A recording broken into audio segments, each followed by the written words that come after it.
Indian മഹാസമുദ്രം ഇന്ന് ശാന്തമായ ഒരു ജലപാതം മാത്രമല്ല, അത് അതിർത്തികൾക്കപ്പുറമുള്ള തന്ത്രപ്രധാനമായ ശക്തി പ്രകടനത്തിൻ്റെ നിശബ്ദമായ വേദി കൂടിയാണ്. അവിടെ ഓരോ നീക്കത്തിനും ആഴത്തിലുള്ള ജിയോ പൊളിറ്റിക്കൽ പ്രത്യാഘാതങ്ങളുണ്ട്. സമീപ ദിവസങ്ങളിൽ ആൻഡമാൻ നിക്കോബാർ ദ്വീപുകൾക്ക് സമീപം ഇന്ത്യ നടത്താൻ നിശ്ചയിച്ചിരുന്ന ബ്രഹ്മോസ് പോലെയുള്ള ഒരു നിർണായക മിസൈൽ പരീക്ഷണത്തിൻ്റെ പശ്ചാത്തലത്തിൽ ഉടലെടുത്ത സംഭവ വികാസങ്ങൾ ഈ നിഴൽ യുദ്ധത്തിൻ്റെ തീവ്രത വർദ്ധിപ്പിക്കുന്നു.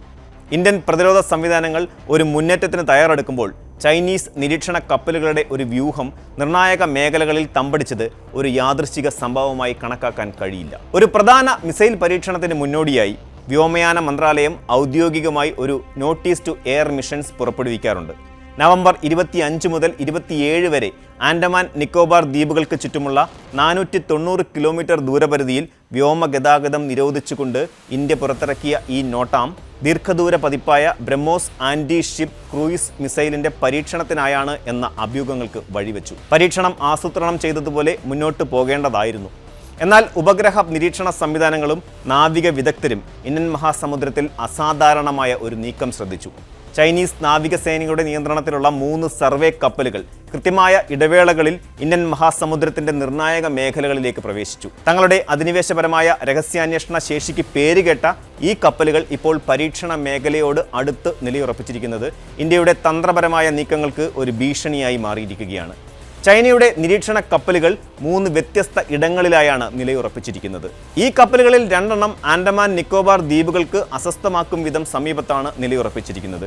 ഇവയിലൊന്നാണ് ചൈനയുടെ നിരീക്ഷണ നൗക എന്നറിയപ്പെടുന്ന ഷിയാൻ 6. ഈ കപ്പൽ മലേഷ്യയുടെ മലാക്ക കടലിടുക്ക് വഴി ഇന്ത്യൻ മഹാസമുദ്രത്തിലേക്ക് പ്രവേശിച്ചാണ് ഇവിടെ എത്തിയത്. രണ്ടാമത്തെ കപ്പലായ ഷെൻഹെ ഇഹാവോ ആൻഡമാൻ നിക്കോബാർ ശൃംഖലയുടെ തെക്ക് ഭാഗത്തും നിലയുറപ്പിച്ചു. മൂന്നാമത്തെ കപ്പലായ ലിയാൻ ഹൈ 201 മാലദ്വീപിന് സമീപം ഗവേഷണ പ്രവർത്തനങ്ങൾ നടത്തുന്നു എന്നാണ് ചൈനീസ് അധികൃതർ അവകാശപ്പെടുന്നത്. എന്നാൽ ഈ ഗവേഷണ പ്രവർത്തനങ്ങൾ പ്രതിരോധ വിശകലന വിദഗ്ധർ തന്ത്രപരമായ രഹസ്യാന്വേഷണമായിട്ടാണ് കണക്കുകൂട്ടുന്നത്. ചൈനീസ് കപ്പലുകൾ തങ്ങളുടെ ഗവേഷണ കപ്പലുകളാണ് എന്ന് അവകാശപ്പെടുമ്പോൾ ലോകമെമ്പാടുമുള്ള പ്രതിരോധ ഏജൻസികൾക്ക് അവ ചൈനയുടെ സൈനിക രഹസ്യാന്വേഷണ ശൃംഖലയുടെ അവിഭാജ്യ ഘടകമാണ് എന്ന കാര്യത്തിൽ സംശയമേയില്ല. സമുദ്രത്തെക്കുറിച്ചുള്ള പഠനങ്ങളുടെ മറവിൽ ഈ കപ്പലുകൾ അന്തർവാഹിനികളുടെ വിന്യാസം, നാവിക പ്രവർത്തനങ്ങൾ, നിരീക്ഷണ ശേഷി എന്നിവ വർദ്ധിപ്പിക്കുന്ന തന്ത്രപരമായ ഡേറ്റയാണ് ശേഖരിക്കുന്നത്. ഇവയിൽ ചിലതിന് ആഴക്കടലിൽ പോയി സൈനിക ആവശ്യങ്ങൾക്കായുള്ള വിവരങ്ങൾ ശേഖരിക്കാൻ കഴിവുള്ള പ്രത്യേകം അന്തർവാഹിനികളെ വിക്ഷേപിക്കാനും പിന്തുണയ്ക്കാനും സാധിക്കും. ബ്രഹ്മോസ് പോലെയുള്ള ഒരു മിസൈൽ പരീക്ഷണം നടത്തുമ്പോൾ വിവരങ്ങൾ ചോർന്നു പോകാൻ സാധ്യതയുള്ള നിരവധി നിർണായക ഘടകങ്ങളുണ്ട്. ഈ ചൈനീസ് കപ്പലുകളുടെ സാന്നിധ്യം ഇന്ത്യക്ക് തലവേദന സൃഷ്ടിക്കുന്നതിൻ്റെ പ്രധാന കാരണങ്ങൾ ഇവയാണ്. ഈ കപ്പലുകൾക്ക് സമുദ്ര അടിത്തട്ടിൽ 3D മാപ്പുകൾ സൃഷ്ടിക്കാൻ കഴിയും. ഇന്ത്യൻ മഹാസമുദ്രത്തിൻ്റെ അടിത്തട്ടിൻ്റെ കൃത്യമായ ഭൂമിശാസ്ത്രപരമായ ഡേറ്റ ഭാവിയിൽ ചൈനീസ് അന്തർവാഹിനികളെ ആഴത്തിലും നിശബ്ദമായും വിന്യസിക്കുന്നതിന് നിർണായകമാണ്. ബ്രഹ്മോസ് മിസൈലുകൾ വിക്ഷേപിക്കുമ്പോൾ പുറപ്പെടുവിക്കുന്ന റഡാർ സിഗ്നലുകൾ, ട്രാക്കിംഗ് പാറ്റേണുകൾ, വേഗത, കൃത്യത എന്നിവയെക്കുറിച്ചിട്ടുള്ള വൈറ്റൽ ഇലക്ട്രോണിക് ഇൻ്റലിജൻസ് ഈ കപ്പലുകൾക്ക് പിടിച്ചെടുക്കാൻ സാധിക്കും.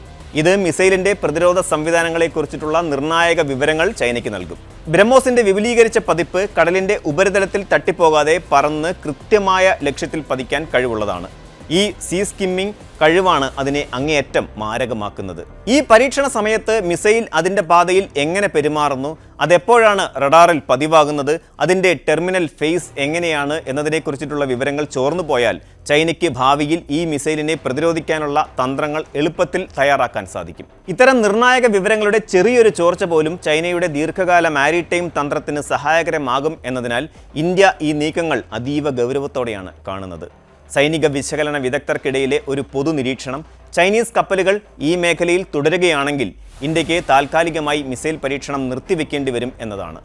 ഒരു മിസൈൽ പരീക്ഷണം നിർത്തിവെക്കുന്നത് രാജ്യത്തിൻ്റെ പ്രതിരോധ ശേഷിയെ ബാധിക്കുന്നതിനേക്കാൾ ഈ നിഴൽ യുദ്ധത്തിൽ തന്ത്രപരമായ ഒരു തിരിച്ചടിയാണ്.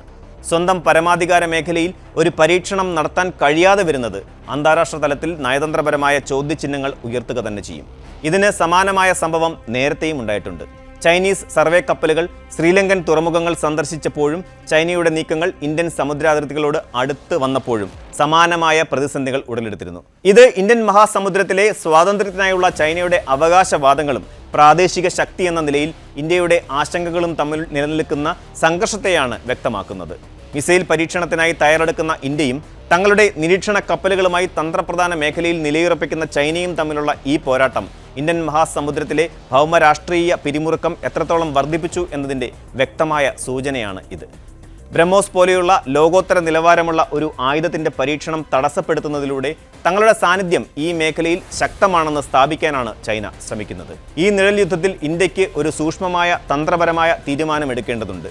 പരീക്ഷണം മാറ്റിവെച്ച് രഹസ്യം കാത്തുസൂക്ഷിക്കുക, അതോ കപ്പലുകളുടെ സാന്നിധ്യം അവഗണിച്ച് പരീക്ഷണം തുടരുകയോ?